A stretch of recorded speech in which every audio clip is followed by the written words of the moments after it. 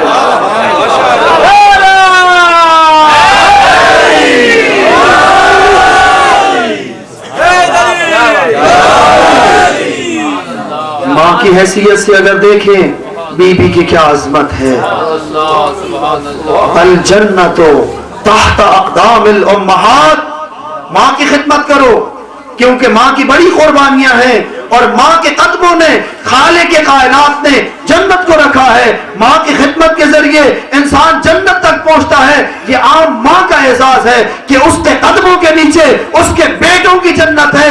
یہ فاطمہ زہرا کا اکیلا امتیاز ہے کہ خالق کائنات نے اس کے قدموں کے نیچے جنت رکھی ہے. تو ایسے بیٹوں کی جو خود جوانان جنت کے سردار.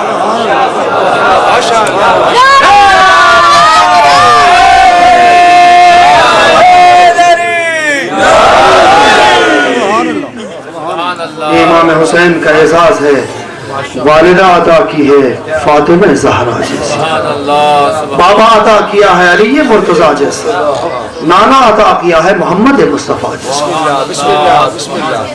تبھی تو کہتے ہیں ان سفینۃ الحسین اسرا، سارے اہل بیت کشتی نجات ہیں لیکن حسین کا سفینہ جلدی کنارے تک پہنچا. ان سفینۃ الحسین اسرا، ضرورت اس امر کی ہے کہ آئیں امام حسین کو پہچانیں، امام حسین کے قیام کے مقاصد کو پہچانیں. جب تک سید الشہداء کی شخصیت کو نہ جانا جائے اس وقت تک امام حسین کے اس تحریک کے اہداف و مقاصد کو بھی نہیں سمجھا جا سکتا. بے شک بے شک بے شک. ہم امام حسین کو ان الفاظ کے ساتھ خراج عقیدت پیش کرتے ہیں. اشہد انک کنت نورا فی الاسلاب الشامخہ والارحام المطہرہ، یعنی اے حسین تو ایک نور تھا. کب سے تھا یہ نور؟ کب سے تھا یہ نور؟ اس کی کیا تاریخ ہے؟ کب سے یہ نورانی سلسلہ چلا ہے؟ خالق کائنات نے ارادہ کیا جب کوئی چیز نہیں تھی، تکلم بکلمۃ فخلق منہا نورا، ایک تکلم کیا خداوند متعال نے اور نور کو خلق کیا. ثم تکلم بکلمۃ فخلق منہا الروح، پھر روح کو خلق کیا. ثم مزج النور بالروح، پھر اس نور کو روح کے ساتھ مرکب کیا. ثم خلق محمد وآل محمد، اس کے بعد انوار طیبہ محمد مصطفیٰ اور علی اور اولاد علی کو خلق کیا. جب حضرت آدم کا پتلا بنایا گیا، جب حضرت آدم کی پیشانی میں پنجتن پاک کا نور سجایا گیا، پھر فرشتوں کو حکم ہوا کہ آدم کو سجدہ کرو. حضرت آدم کو سجدہ کیا گیا. کنہوں نے سجدہ کیا؟ نوریوں نے سجدہ کیا. کس کو؟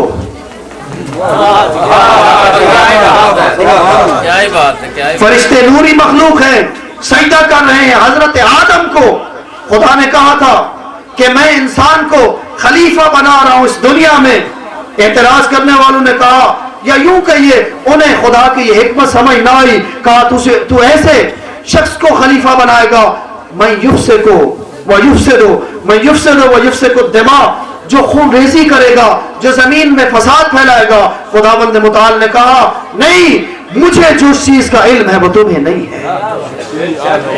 یعنی میں انسان میں ایسا نور دیکھ رہا ہوں، ایسا جوہر دیکھ رہا ہوں کہ جو تم نہیں دیکھ رہے. میٹیریل مراد نہیں ہے. معیار اگر میٹیریل ہوتا، مواد خام اور میٹیریل اگر معیار اور ملاک ہوتا تو پھر خاکی نوری کو سجدہ کرتے. نوری خاکی کو سجدہ کر رہے ہیں.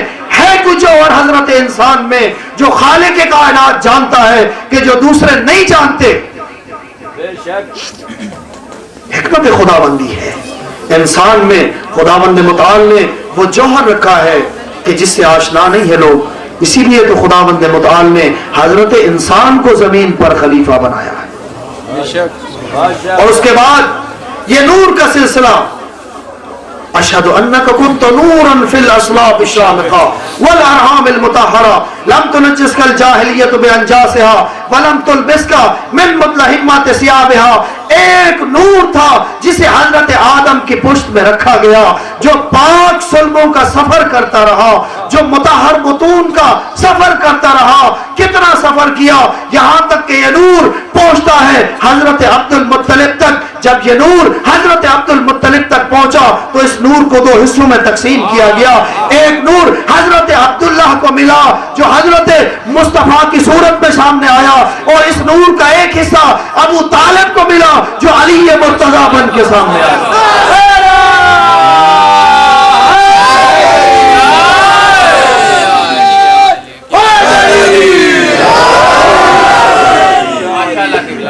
ایک حصہ حضرت عبداللہ کو ملا جو امانت کے طور پر حضرت آمنہ بنت وہب کے سپرد ہوا, جو محمد مصطفیٰ کی صورت میں سامنے آیا. دوسرا حصہ حضرت ابو طالب والا حصہ جو فاطمہ بنت اسد کو امانت کے طور پر سپرد ہوا اور علی مرتضیٰ کی صورت میں سامنے آیا. اور پھر وہ عبداللہ والا حصہ دوبارہ حضرت خدیجہ الکبریٰ کو سپرد کیا گیا جو فاطمہ زہرا کی صورت میں سامنے آیا.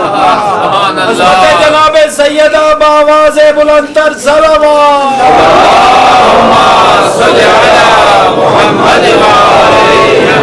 ایک طرف حضرت عبداللہ والا حصہ, دوسری طرف حضرت ابو طالب والا حصہ, یا یوں کہوں ایک طرف حضرت فاطمہ زہرا, ایک طرف علی مرتضیٰ, یا یوں کہوں ایک طرف فاطمہ زہرا شرم و حیا کا سمندر, دوسری طرف علی مرتضیٰ جود و سخا کا سمندر. خالق کائنات نے قرآن میں آواز دی مرج البحرین یلتقیان بینہما برزخ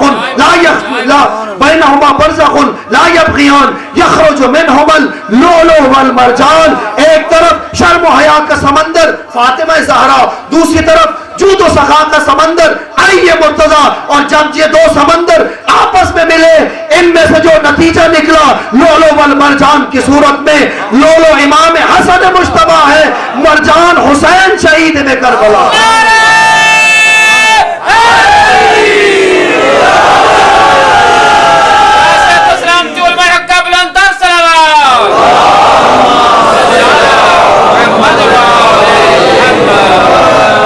یخرج منہم اللؤلؤ والمرجان.